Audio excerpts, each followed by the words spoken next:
Jake the Film Guy, Microbudgeter.com. In this video, we're going to talk about 5 trends with Facebook video. Love is a burning thing, and it makes a fiery ring. Now hold on, Jake the Film Guy. We're talking about video, but why are we talking about Facebook? That's an excellent question. If you are a video producer or a budding filmmaker like yours truly, you're going to want to use Facebook video. Yes, YouTube is the second biggest search engine, and yes, YouTube has billions of users, gazillions of users, but Facebook also has billions and gazillions of users. And Facebook, tip number uno, is still such a juggernaut that Facebook videos are the #1 type of content that's consumed. Now, I don't actually have any hard statistics for any of these videos, and even if I did, it would bore you to death. After all, I was a math teacher. I know what it means to bore my students. I don't mean to do that with this video, but my observations are as follows. Video, after looking at this consistently with even where I work and with Microbudgeter's page, which is nominal compared to where I work, but I see that video is the #1 type of content that people consume. Every now and again, photo will edge that out, but it's rare. It's rarer than a unicorn on the dark side of the moon. Number 2, you want to make sure that you are aware of the fact that your videos will lose 67-70% of your audience by the 13 or 15 second mark. In other words, a good rule of thumb is to keep your videos shorter than 13 seconds. You can do a lot in 13 seconds. Heck, you can do a lot in 7 seconds, as Vine, the ill-fated Vine, proved years ago. The reality is, everybody has an audience. Every venue has an audience. You have to decide where that intersection between you and your venue should be. If it's a 2-hour presentation, well, maybe it's a narrative. Maybe it belongs in a theater. If it is a minute-long video, perhaps it's meant to be played live in front of a church crowd of 5,000 people.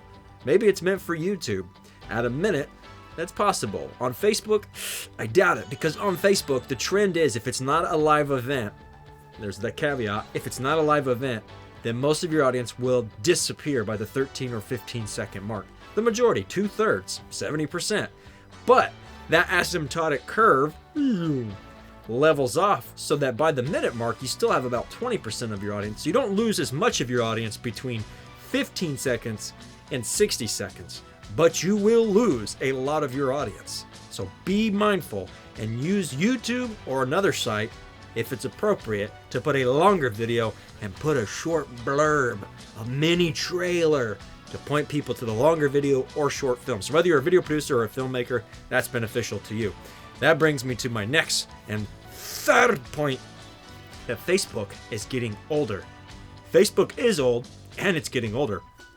In the world of technology, it's a dinosaur. Why do I say that? Well, 15 years ago, when it was hot off the press and only open to college students, even I was a slow adopter. It wasn't until 2005 that I started a profile. I had my doubts and misgivings, so I deleted it sometime shortly thereafter when everybody was faux names and faux pictures and faux profiles. That was the norm. Darth Vader and the UGA squirrel, things like that. Well, by 2006, I got back on it, and I've been on it ever since. We're all aging with Facebook, but the reality is once it opened up to be something bigger than just college students only, everybody started jumping on board and their mom. And the stats, I believe with all my heart, prove it. If you were to go and look at your page, and if you have any kind of traction on Facebook, your Facebook page, not your personal profile, will show you that majority of your folks are 35 and older. I'm not even 35 yet. I'm getting there. But the majority of youngins are on other platforms. Tip number 4, the ladies outnumber us anywhere from 2 to 1 or 3 to 1. So be mindful of that when you're creating something for Facebook. If it's a video, more than likely you're going to have the ladies consuming it more than the guys. So that's good. It's good to be aware of. Good job, ladies. Lastly, trend number 5 that I'm seeing, tip number 5, however you want to call it. These videos typically need to be aired between 3 and 7 p.m. in your time zone. It makes sense. That's when people are getting off work, they're getting out of school, whether that's high school, college, not that the folks under 35 are going to Facebook, but nonetheless, it's a good wind down time. And after 7 o'clock, it starts dropping off precipitously because people are shutting down for the evening. They don't want to check Facebook. They're probably watching an actual hour-long or 2-hour-long program on their tube, maybe their phone or other device. Nonetheless, Facebook's prime time is 3 to 7 p.m. Remember that. If you found this information useful, I want you to go and actually share your short film, a 13-second clip, or your video, a 13-second clip, on Facebook. Go do it right now. If you're not already doing it, make it a normal practice. I wish you the best of success as you continue to lean into the King of Kings and use this God-given tool that you have, time, talent, treasure, all that stuff for His glory and His glory alone.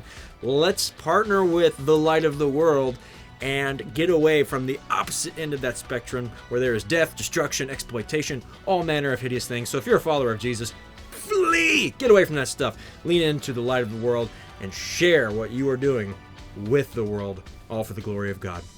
Until next time, I'll see you on the next video. Hey, don't mess with that. Hey, kid, don't.